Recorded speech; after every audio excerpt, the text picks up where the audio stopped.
there. Welcome to Real Talk with Tina and Ann. I am Tina. And I am Anne. Thanks for joining us today. We're going to be diving into a topic that might sound a bit counterintuitive at first, but it is learning to embrace the mundane moments. Sounds like a weird word, doesn't it? Is it the way that it's written, mundane? I don't know. My mouth struggles to say it sometimes, but recently, I have been reminded of what's important. I don't know if you've been hit with this yet or any of our listeners. It is always top of mind, though, my health and the health of my family. Well, really came to the forefront when we were sick recently with the flu. Influenza A kicked our butts. It started with my oldest son, it went to myself, and then to my youngest. Somehow, knock on wood, got to do that. My husband and my middle son were spared, but it actually hit me in three different waves. It was really, really wild. And so I am always thankful for my health. And now that we are recovered and 100% better, it always makes me go back to being thankful for mundane moments because it means all Mm. is well. And it's something that I remember years ago, my husband's grandmother saying that be thankful for just the regular, ordinary moments because that means that everything is okay. There's no one in the hospital, there's nobody crying. It's just like, okay, we're here and we're okay. But I do have to admit that embracing mundane does feel hard for me at the same time. Just leading up to us being sick, I started to feel bad about myself, like bored of doing the same thing every single day and just kind of wishing away the days for the warmer weather to arrive. So I think so many of us are used to rushing and we're striving for the next big thing and we're waiting for the extraordinary to come along. But I think it's important that we look to the ordinary because I think that's what makes things come alive. If we could find joy and peace and meaning in the small and seemingly insignificant moments we experience every day, how great would that be? The small things are the things that I really remember, and the things that I genuinely love and embrace about my life today. The mundane, the everyday things. Those are the things that become core memories, I think. And with my kids and my parents and I can go to every little thing that my dad would do or that my mom would do or some things with my aunts. And I'm telling you what, that's who made me. Those are the things that made me who I am. My dad, this was so great, but he used to always meet me at the end of my block when I was at swimming. And he was my biggest cheerleader, and that was a small thing. Some people would just say, he was always there, and that was a small thing. Or maybe that kiss that he would give me before he would go to work. And one of my favorite memories, and this is absolutely hilarious, and I just love this. Um, my dad used to, every single night when he would get home from work, he would look for me, and I would hide. You know, I would always pick a different place in the house and he would have, oh, where's Anne? Where is she? And even if he would find me, he'd still be like, where is she? It was so cute. Well, he had to go to the bathroom one day before he actually started looking for me, and I had hid in the bathroom under the sink. There was like this little alcove or something, just this little thing under the sink, and I went in it, and I see him come in. I thought he was going to be looking for me, and then I hear him going to the bathroom. And So what'd you in do? my Did you stay under the sink? in my like 4-year-old self or however old I was still really young. I went, I had to sneak a peek. I had to like stick my head out, like, is this really happening? And so I like stuck my head out to look and see what was happening. And he happens to hit me, glance me in the corner of his eye, and I hear this get out of here. And I ran out of there so fast, but it was absolutely so funny. So, you know what? Sometimes those mundane things that you do every day actually turns into something kind of fun or not fun. Yes, It yes. becomes a memory that you never forget. Oh, yeah, that is definitely unforgettable. So I totally agree. And I want to go back to something I said right before we started talking about this. And it was I started to feel bad about myself for kind of wishing some of these days away because it's been a little bit cold and rainy where we live. But Yeah. the real reality of it is in the daytime, I feel great. There are a lot of things going Mhm. on. But in the late afternoon and into the evening, when my kids have sports practices 5 nights a week, and it's myself at home with our little guy and then one of our other kids given the day, I just start to feel like, are we really going to do the same thing over and over and over? Like, can we Yeah. play the same 3 games over and over? Can we watch the same show again? It starts to feel so monotonous. So I'm trying to change it up a little bit. Mm. And if I can't, just give myself grace and go through just that mundane and be happy about it because we're not sick anymore. It means nobody's hurt or in trouble There or you go. anything like that. So trying to really embrace that. But as you're talking about that funny story, there are just a few that stick out to me. One of my favorite holidays is April Fools. Still to this day, I love to prank people, especially those I love. And I used to get my dad all the time. And the one time I covered the toilet seat with saran wrap and he didn't see it. And Oh. first thing in the morning, he went to the bathroom and oh boy, did I get Mm. a verbal lashing after that. He said, if I ever do that again, I'm cleaning up the mess. So I never did do that again, but that one definitely stands out to But me. you remember it, don't you? Oh, I remember it. That's I awesome. do. And it's funny that we're talking about mundane because I do remember several years ago, it was a day in April where I was walking. It was just my oldest son and I, and it was the best, most simple day ever. And I remember it. And all we were just walking around the block, just being outside. I mean, literally, that was it. But I Yes. remember that day just like, oh, everything is just right in the world.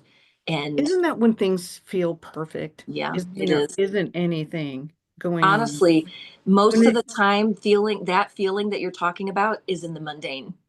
it really Mhm. is, like with my son who I'm homeschooling now, I mean, like we'll take walks or we'll just, do something simple and it just feels so right. It does.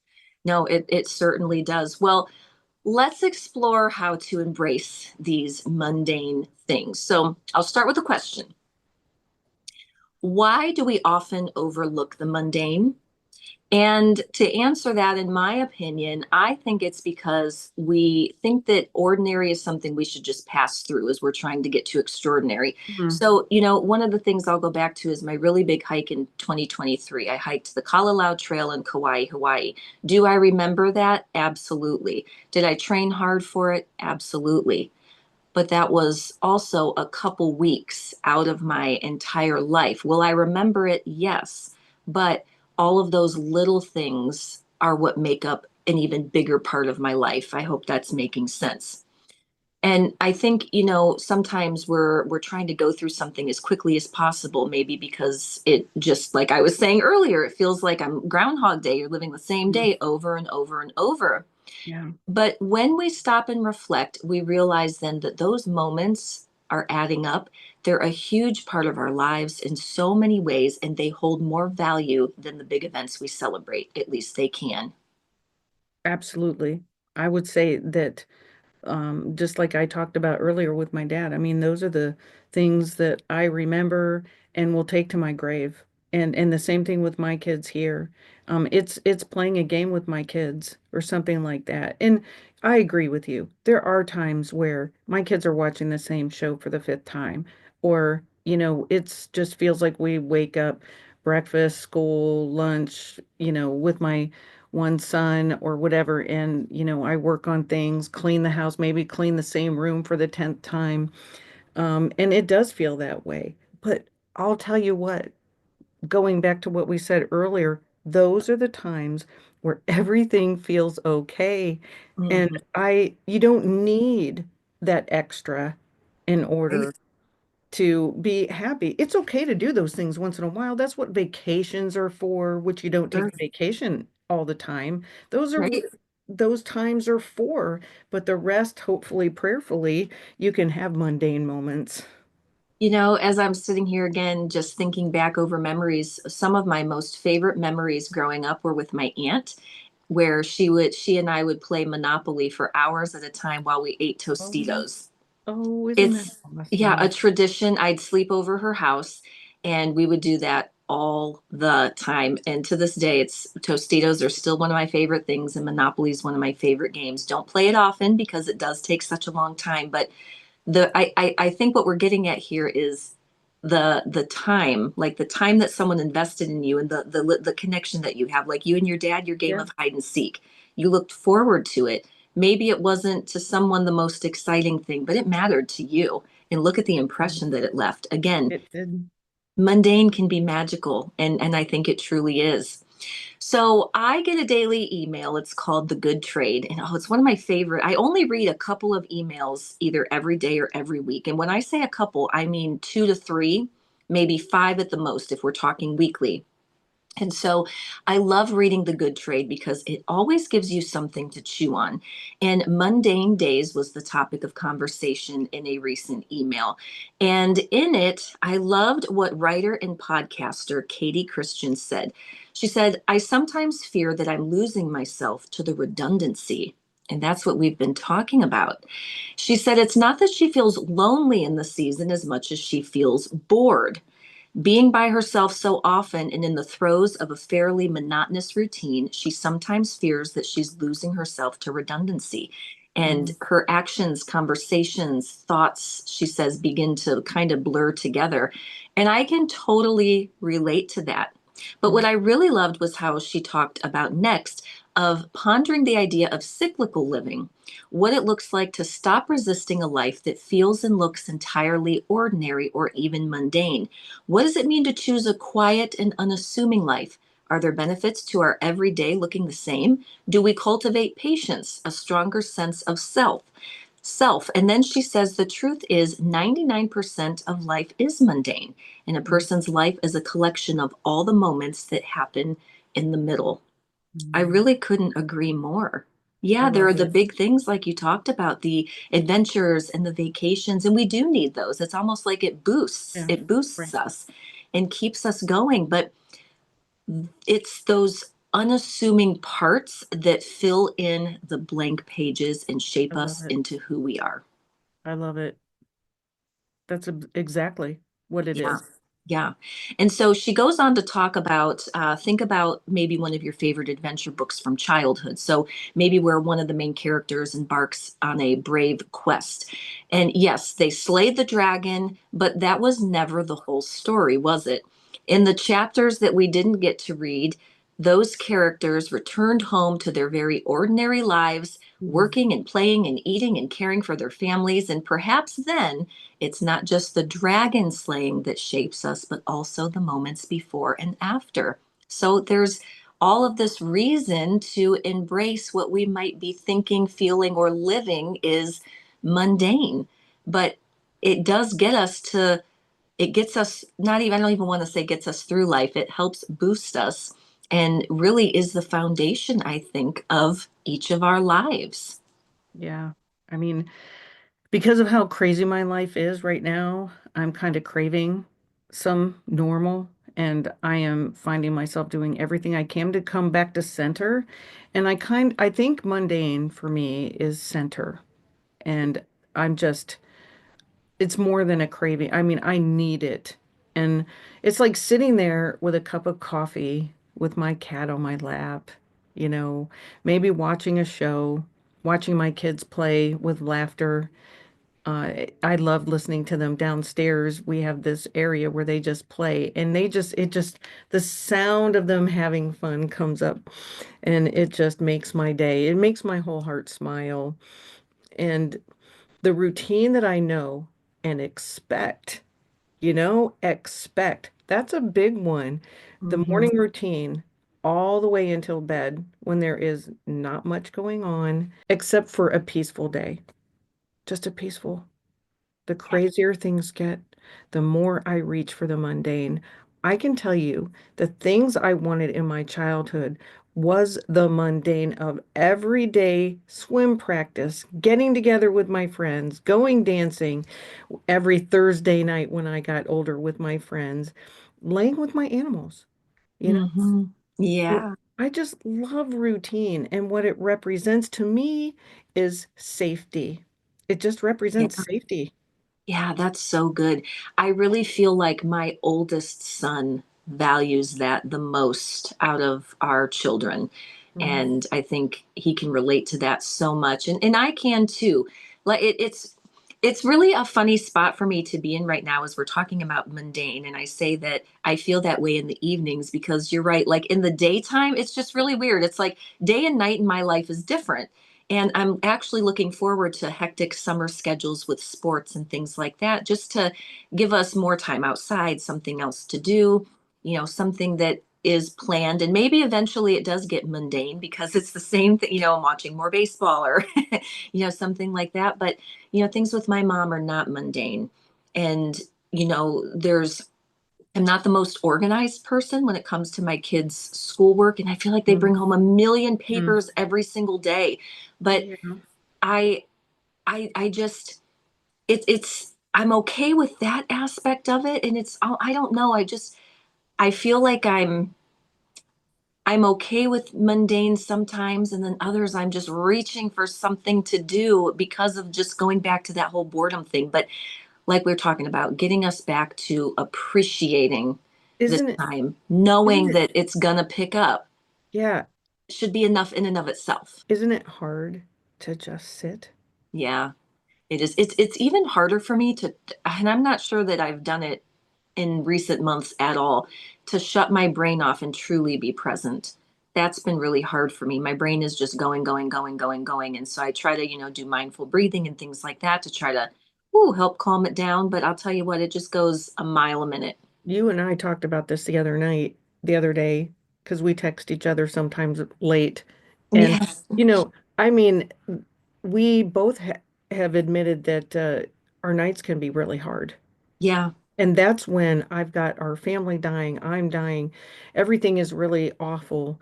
And then I wake up and everything is fine, and I have Right. a great day. And then night comes, the house is silent. I start thinking, my brain takes over. Yeah. It's over. Yeah, I can totally relate. Well, let's talk about then, and we've touched on some of these things, but what it actually means to embrace mundane. Is it about slowing down? Is it about being present? Maybe it's about shifting our perspective and finding beauty, the small joys, the meaning that's hidden in everyday tasks that we often overlook. Yeah, I absolutely do think that it's in the everyday tasks that we do overlook. And some of those tasks are just things like picking up the phone.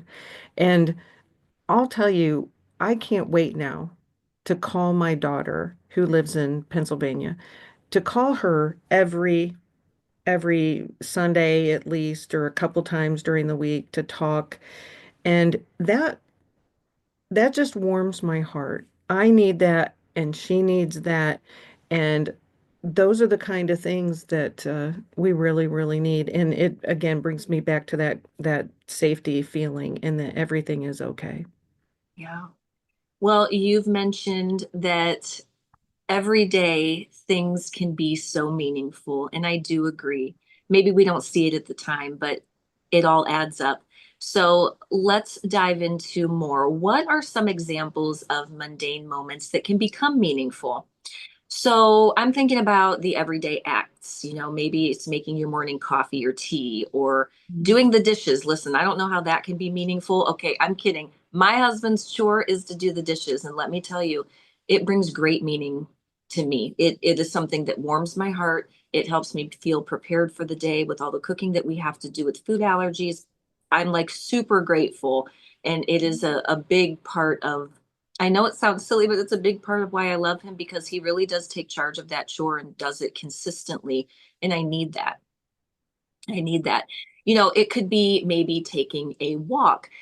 Some of these things might sound so trivial, but what if we changed our perspective? And we started looking at them as opportunities for mindfulness, gratitude, and even creativity.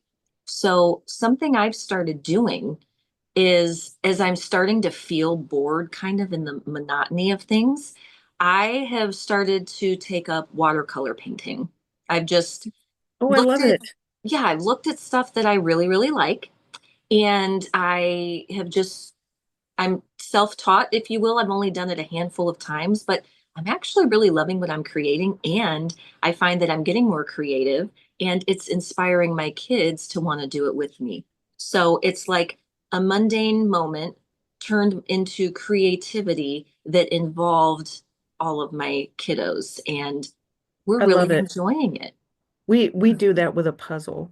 And Mhm. also, I love to draw and art and paint and that kind of stuff. And I've been doing that with the kids, and we'll all sit around the table with a bunch of paint in the middle and our canvas, and we will all create. And it's really fun. I mean, that's what it's all about, is coming together in something so Mhm. simple and not e exciting, like the thrill of something, but just sitting and being calm and putting Mhm. something together like a puzzle or Making the ordinary come to life. You I know, like I that. do I like have a quote that's right along that topic next to my stove because I'm cooking so much that reminds me, Mm. it says teach kids to, learn how to cry when pets and people die. And it talks about Mhm. make, Mhm. love the ordinary because it'll turn things into extraordinary. It'll work itself out as something like that. It's a great quote. I probably just really botched it, but the gist of it is the ordinary has so much joy in it. Talking about cooking, can I just mention Yeah. something? My whole life, I was kept out of the kitchen as a kid. No, because I don't have depth perception. I spilled everything. I made a mess. It was get out of the kitchen. Never taught. Then when I was trying to raise my older two, everything just, I cannot, my executive functioning is not that great. I read a recipe and it just comes apart. It's like, well, that's what it was supposed to look like. Aw. So anyway, I am finding these videos on TikTok and places where they actually have the video. I can watch it and do it. I am slaying it. I am Awesome. loving this new chapter in my life where things are really crazy or whatever. And I'll just say, oh, you know what? I'm going to make this or I'm going to make that. And I've been starting to cook. It's Good for you. It's like your respite. it is, isn't that crazy? Because the thing Yes. that used to, like, I really felt that I was a failure at, I guess. Now I'm becoming kind of good at it in a fun way. It really is bringing a joy to my life that I didn't really think would ever. So it's kind of fun. That's really cool. I love that for you. Hmm. Well, if you're having trouble figuring out how to reframe mundane, your perspective on it, maybe we can help you. So it's not exactly about seeking out excitement. It's really not at all about that. It's about changing how we approach what is already around us. So, by focusing on the details, like the warmth in the cup of coffee or tea that's in your hands, or the rhythm of washing dishes, or knowing that you're doing it because you love someone so much. I mean, no, does anybody really love washing dishes? No, but the act of service that you're doing, I think, is what you could find a little bit of joy in. So I'm thinking even the sounds of the birds outside, or, every time I hear birds outside, I think, oh, we're closer to spring. It's coming, it's Yes. coming. I think there's something to be said about finding presence and calm in the routine. Well, one of my favorite memories of one of my favorite aunts was that she would sit with me when I was a young child and look at a book about birds. And I still have the book. Mm. And she passed away actually a long time ago. But I would call her because I couldn't say Ruby. I couldn't say her name. So she became Aunt Birdie Oh, until the day she died. And I was very much an adult when well, yeah, I would say in my young adult when she passed away. But yeah, she was Aunt Birdie until then, and I still call her that when I refer to her as that. You I know, love that. she used to tell me about all the birds. And another aunt of mine, her sister, when she passed away, I was the closest living relative, and they told me that I could go in and take whatever I wanted out of her apartment. I mean, that's a really hard thing, crazy thing where everything it just comes down to their belongings in a room, and it's Mhm. just so sad, but they told me that I could go in there. And so it just came down to I wanted a bowl that she always had her candy in, Mhm. a bird music box that I had given her, you know, those kind of things. And I have a box of my dad's stuff and a box of my mom's stuff and her glasses and Bible and my dad's shoe. And I actually have them up in a shelf right over here where I can see some of them. But those are the things that really matter. And those Mhm. are the mundane things those are the things that become special.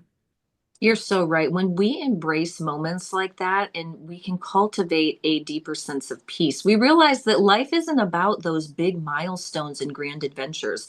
Sure, those are fantastic parts of us, but they're just tiny parts of us. It is those little moments, the quiet ones that actually shape who we are. And I love how you're talking about those little things that you found because when my German grandfather passed away, I got his comb. Mm, Why did I get his comb? Because every time it rains, I think of him. I used to work with him at his business that he owned, and I was the secretary there. And whenever it would rain and he had somewhere to go, he was big time into soccer. He would just go stick his head outside, like this, let the rain hit it, and he'd come in and just comb his hair, water everywhere. And he always said, "Oh, I got to bottle that up because rainwater makes my hair the softest." So I love that I got his comb because it makes me think of him. And like you, when my grandmother passed away the day after my second son was born, talk about living with joy and grief in literal moments that feel like I couldn't even distinguish them. But I got the blanket that she used to always cover me up with when I was a little girl. That just when I see it, I remember the hours that we used to watch Price is Right or Wheel of mm. Fortune when I would be over there. And she'd cover me with that blanket and she'd scratch my back for so long and always would say, "Okay, can I stop now?" And I'd be like, "No." So she'd keep going somehow. So that blanket reminds me of that. And I have her candy dish. And my love for watching game shows stemmed from that. And it's those little moments. It's not, they never took me, and I don't mean this like in any mean way. They didn't ever take me on any grand vacation, but they included me in the things that they did. So I would go with them to their bowling matches on whatever night that was. That I don't remember, but or whatever morning it was. Maybe it was a morning now. I just remember going, and I never felt like I was a chore to them. They were happy to bring Oh. me along for the ride. Again, nothing spectacular, but to me, it was the best thing. I was loved and I felt that for sure. And so again, mundane is where it's at. Yeah, well, my son, he still refers to Jeopardy as our show. It's so funny because we watched it a few times. We don't get to watch it very often together, but he calls it our show whenever he sees it, and then he says, "Oh, we just have to watch that together." You know, so those really are the things. Okay, so before we go a little deeper, or maybe flip the script, if you will, wanted to take just a brief pause to reflect. I feel like we need to practice what we preach, right? So Mhm. let's think Yeah. about your morning today. Yeah. Was there a moment you rushed through without thinking? What if you stopped for just a second to fully experience it? So maybe we'll just take a minute here and I'll kind of fill the time by talking through it one more time. Think about your morning today. Was there a moment you rushed through without thinking? So maybe think about, well, why did I do that? Or maybe look back at it and what could I get out of it next time? Or how can I reframe it next time? Maybe that it feels mundane or I feel rushed, but I want it to be a little slower. What could you do to maybe change that? So, moving on, if you are like most of us, you might have a tendency to rush. I kind of feel like that's what our culture pushes a lot of the time. But I really Yeah. can't strongly encourage you enough to try something this week. Slow down and notice the small moments, maybe write them down. I've actually been doing that. Particularly, I have the most moments with my youngest son because my older two kids are in school full time, but he is not. And so, I've been writing down some of the really cute or funny moments that we've shared or things that he's done or said, Mhm. particularly this week. And it's been Mhm. really cute to go back and remember to share that story with my husband or his brothers and just to have for down the road. So maybe if you this week you can slow down, notice those small moments, and then see if you can find a new appreciation for them or any appreciation at all if they're kind of just going by and you're not thinking about it. Notice how it shifts your mood and your perspective. You know how I know that this is true is that I'm a big picture person. Mhm. Everything about, I love taking pictures. I mean, I think people get sick of me taking pictures, but I'm a photographer. And Same. Yeah. and so I mean, you're going to have me taking pictures of you. That's, if you're around me, there's going to be a picture.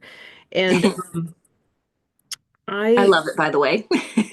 when I look back in those, in the memories, when you have a Facebook account and they bring up the memories and things like Yes. that, and you look at something that happened maybe 5 years ago, and my son is like 3 or something like that, and he's laughing, and it's just this big joy. And I see him now, and I just think how fast Yeah. those those pictures that I have remind me of, they might have seemed mundane at the time, Mhm. but they were such a deep core memory, beautiful. It shows who we were, who they are, who they were at that time. It it defines who we were in a moment in time, or maybe we did do it all the time, but it's just so important to bring those memories with us. And I know that that's true because I also have lost just about so many people that are in those pictures. And so I don't think of the really outrageous things when I think of them. I think of those everyday mundane things that I miss about them. Yeah, how they made you feel, I bet is what you remember the most. Absolutely. Mhm.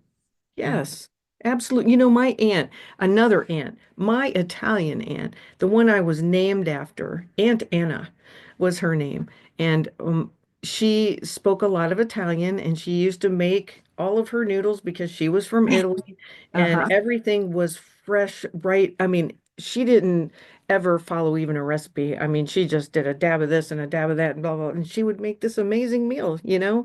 And she would send me, and I couldn't wait for those fig cookies to get to me in the mail. They were the best things ever. And they were wrapped with love. They were made with love, and those are the kind of things. Absolutely. Oh, that's so good. That's so, Yeah. so good. I think so many of us, myself included, our listeners and those watching, can go right down memory lane now and just nod their heads like, yes, yes, I remember moments like that in my life too. Yeah. And I think it's so important that we remember these moments and that we go back and we look at the baby books or we look at the wedding album or we look Mm. at the Yeah. memories because if you don't go back to remember them, you will start to forget because there's only so much storage that we have in our brains, long term, short term. And so I think I would like to start this year. I saw a friend do this every year on her kids' birthdays. She brings out the scrapbooks and she talks about the day that they were born. And I Mm. love that. Like my oldest son, he has no idea that the day that he was born, it was in July, and I was in the hospital. There was a tornado warning. And what they did to was hysterical. Okay. A hospital room is, I don't even know, 5 by 8. I'm not sure. It's tiny. Okay. And there's a window in there. And so they said, make sure you give mom the baby who just had a C-section, me. And they moved me um, sort of diagonal from the window about 3 feet from where I was. That was Yeah. it. I was like, I kind of thought that maybe like my husband should go out in the hallway with the baby, just things like that. It makes us laugh still to this day, but I'm not even sure that I ever shared that story with my oldest son. And so Of wouldn't that be a course. fun thing to know? Of course you had a baby during a tornado warning. Right? Of course you did. Yeah, yeah.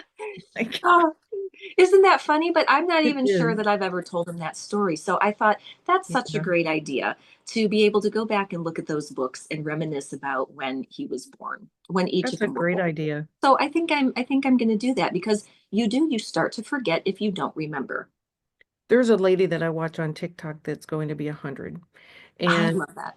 her granddaughter, I think she lives with her or something, but she is interviewing her constantly about every little thing in her life, the mundane things in her life, and she is documenting everything in her life, right now on TikTok for people to see and for I her, of love. course, to have forever.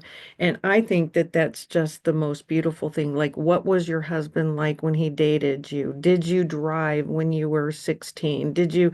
And she talks about everything that was going on in the world and with her. And it's just such a Wow. great thing. It's so fun to watch. Oh, I love that. You'll have to share that with me I sometime. will. It Yeah. sounds great. Okay, well, I wanted you, Anne, to talk for a second. There's a quote that I got from The Good Trade. Amy Ann Cadwell said, "Simplicity is a kind of sanctuary. Slow down to settle into love and appreciation for your life just as it is." Tell us a little bit about when you were preparing for this episode. How did it make you feel? Before I started preparing for the episode, there was nothing calm in me. Nothing. The second that you sent me the ideas and all the quotes and everything that you had written out for the episode, I instantly felt a calm. I instantly did. Writing about it, thinking about it, just spending time with it, just changed my entire being on the inside. I love that. It's the mundane, the magic of the mundane, and that perspective shift. I'm so, so glad. Well, let's talk about the flip side. Anne had said earlier, maybe life goes at warp speed. And I would agree, even in my mundane, there are still warp speed moments. And you want to know how to make it slow down. Well, Gandhi said there's more to life than increasing its speed. And I really love that. Mm. So, Jay Shetty has a Great. podcast. He's the host of On Purpose, and he talks about some steps to be more present when life is flying by. And I thought we could go over some of these because some of them I'm like, wow, yeah, I never thought about it in that frame of mind. And so maybe this will help you too. So, one of the first things he talked about in the podcast was getting up 20 minutes before you actually need Mm, to, because that sets the tone for calm and space first thing in the morning. I agree. It really does. When the house is quiet, I'll Mhm. go downstairs before people start moving sometimes if I am able, and or stay up late when everybody goes to bed and just soak in the quiet. I do the treadmill during those times. I can read, I can listen to an audiobook, I can write, and that's me. That is my time. And I don't get it very often. I crave it. And you can't get any more mundane than that, I think. But I mean, I just crave it and I need it. I need it. I think people who do it would absolutely agree that it is a necessary part of life. Such a catch 22. In the summer, I find I'm more inclined to get up a little earlier. I get up early as it Yeah. is, around 5:30. So it's already like, oh, I don't know that I want to get up in the 4 o'clock hour, but sometimes I'm able to do that. But again, mostly when it's a little bit warmer outside. But especially on the weekend, if I'm the first one up, there's just nothing more relaxing than just having a little bit of space. Could you imagine never being able to live in the mundane or come back to center? Could you imagine No, that? you'd be constant chaos. No, I personally, my personality would not thrive in that situation. That would be too overwhelming for me. Yeah, I think it's something that for our mental health, for our physical health. I think that that's the way we're built. Hmm. I would agree. Well, one of the things that Jay Shetty also talked about was using only one device at a time. How many times have you found yourself, maybe you're watching a show, but you have your phone in your hand, Hmm. or you're talking on the phone and you're, doing just all kinds of things. I guess technically, if you were cooking and having a device in your hand, that would be considered one thing. But a lot of the time, if I'm cooking, I have a radio on, so that's a device. Hmm. And I think the whole point is, so if and I would even go as far to say if you're driving, that is the device and that is the only thing that you should be doing in those moments. If it's the phone, then that's the device, and the whole purpose is to keep a little more focused. you know he talked about something really interesting in his podcast, and it was about texting and driving. He polled the people who were in his class, say, and he said, "How many of you feel like you can do more than one thing at the same time?" And most everybody raised their hand. And he asked, "How many of you think that you're good at texting and driving?" And a lot of people raised their hand. And people would say, "Oh, well, I can have my phone in one hand and the steering wheel in the other," and didn't really see a problem with it. So then he had other people that were in the room, and they stood up and said, "Well, now we'd like to share our story. We lost a loved one to someone who was texting and driving. They hit and killed my loved one." And he said almost every single one of those people who raised their hand and said that they were proud, that they were able to text and drive, were in tears over what Hmm. happened to those families. And the hope was that it would make them think twice before thinking that was a smart thing to do. I don't So, text and drive, but I do find myself watching TV with my phone. I do that a lot. I like to play games on my phone sometimes or just do things that don't make me think. The hardest thing for me, I think, is to let my brain be in silence because then it is hard. my brain starts taking over and I don't like listening to my thoughts a lot of times. So what I do is I want the TV on. I want a noise in the room so it can stop me from Hmm. thinking. I can relate. We want something to just kind of veg out, numb out, and I get it, but maybe just one device at a time so the brain's not on overload is kind of Yeah. what he's talking about. Then he talked about taking 30 seconds to engage all five senses. That's just a grounding thing. So it's Yeah. the 5, 4, 3, 2, 1. And I don't remember how it all goes, but I think five things you can see, four things you can hear, three things you can smell. And I honestly can't remember, two things you can touch, maybe, or maybe the touch is the five. Anyway, you could look up the 5, 4, 3, 2, 1 method and it would come up, but it's just engaging all of your senses. So grounding Mhm. yourself, centering yourself. Okay, what is Yeah. all around me right now? Okay, what do I feel? What do I see? What do I hear? And then it like internalizes you to where you're paying attention to your body and its needs. Yeah, it works. They do it at school. My kids, a couple of my kids go to a special school, and I know in other programs that they've been in to help special needs kids, they use that. So it's a great grounding. Oh, it's so good to know. Yes, I need to do that more often. I'm really good at the what do I hear and what do I see? And sometimes, what do I smell? It's actually something that helps with my anxiety a bit. So Okay. I do that, just not as often, but I do try to make my kids aware of their surroundings by telling them at times, to do those things. I thought this next one was really, really interesting. Obey the speed limit. Mm, And this is because it will purposely help you slow down. And it does go back to that texting and driving scenario that I shared just a few minutes ago. You getting there 4 minutes earlier may not make any difference, but it could be all the difference in someone yeah, else's life. In other words, if you sure. if you hit someone, Yeah. if you get into a crash. So that's what he's talking about with obey the speed limit. I'd never thought about what that could have, for helping you kind of slow down if things are getting too fast. Could Mhm. happen. And it's okay if somebody's behind you and they're mad and they're beeping Yeah. or whatever. I mean, You got to block that stuff out. It's yeah. not worth it. Yeah. So, of course, one of the other things that was talked about was being present with your breath to align your body and mind. And I know that this is true. It's a technique that we use in yoga.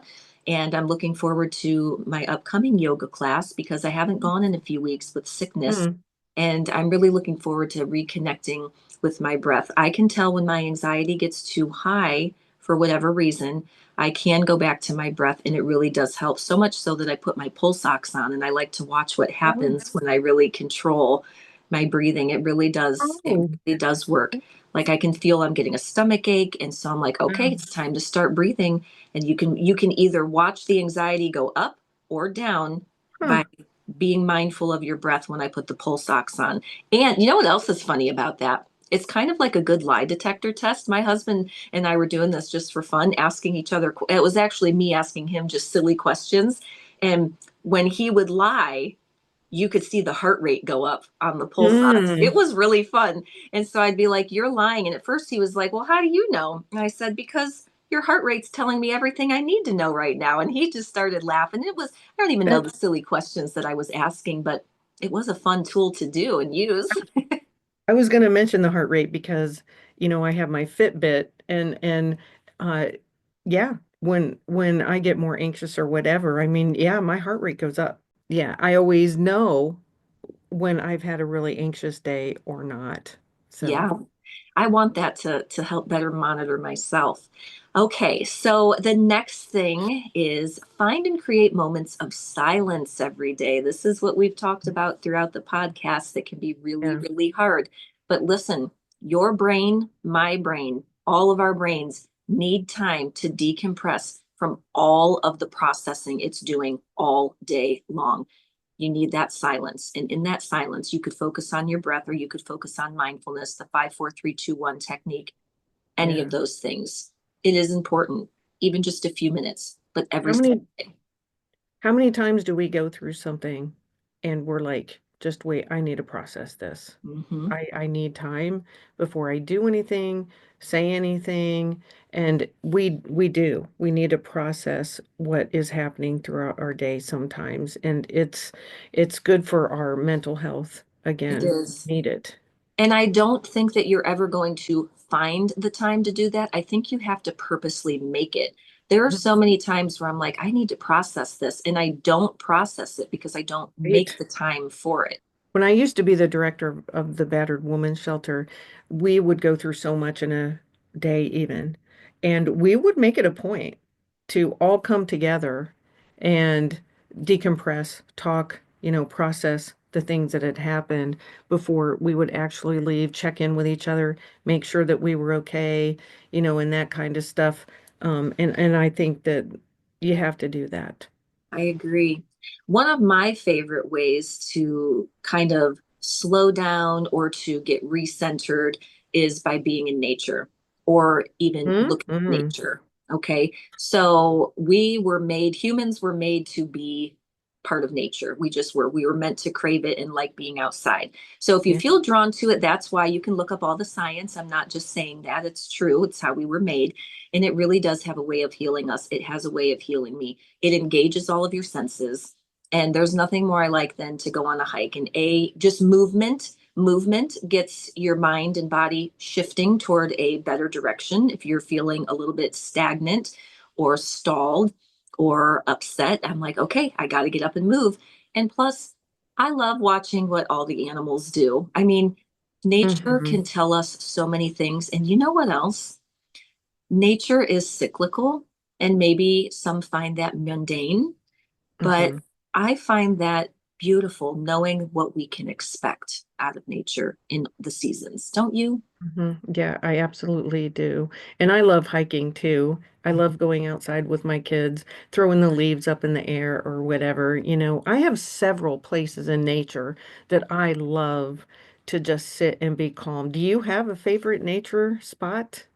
So there is a local park that is one of my all-time favorites, and it's by water, and there are picnic tables there, and it has this one dead tree in amongst all the others that just stands Mhm. out. And I find it to be absolutely beautiful. And then across the way, across the pond is this other tree that blooms beautifully in the spring and in the fall.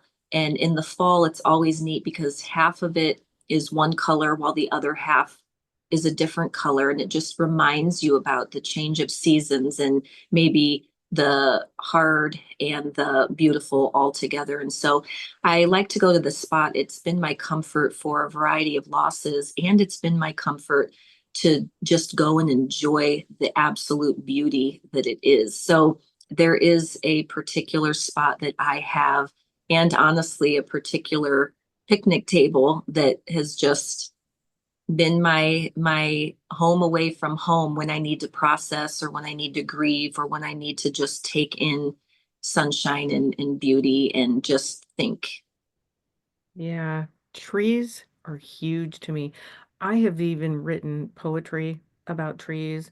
I have a whole section of a book that I have placed someplace, about trees, and they speak to me. It's like it's really a personal thing to me. And Yeah. you talked about a dead tree. I mean, Mhm. so I don't know. They all have their personality. They have a story. Each and They every do. each and every tree has a story. And birch trees are some of my favorites. We have a tree in our yard that people actually stop and say, "Oh my gosh, you have a redwood tree in your yard," which, it's really rare in our area to have something like that. So You have a redwood tree? we do. I didn't know that because aren't those the big trees that you see out west? Yes. Wow, that is pretty spectacular. Well, Yeah. I think it's trees are so interesting. And as I have just dabbled in the interview process for trying to get, an additional job to work from home, um, I've been kind of researching different interview questions, and someone said, "Well, what if you were asked what kind of tree you would be?" And Mm, I thought for a moment, and my answer is a palm tree. And they said, "Well, why?"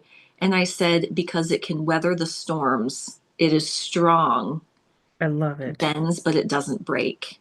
And so that is the tree I would pick if I was asked that question.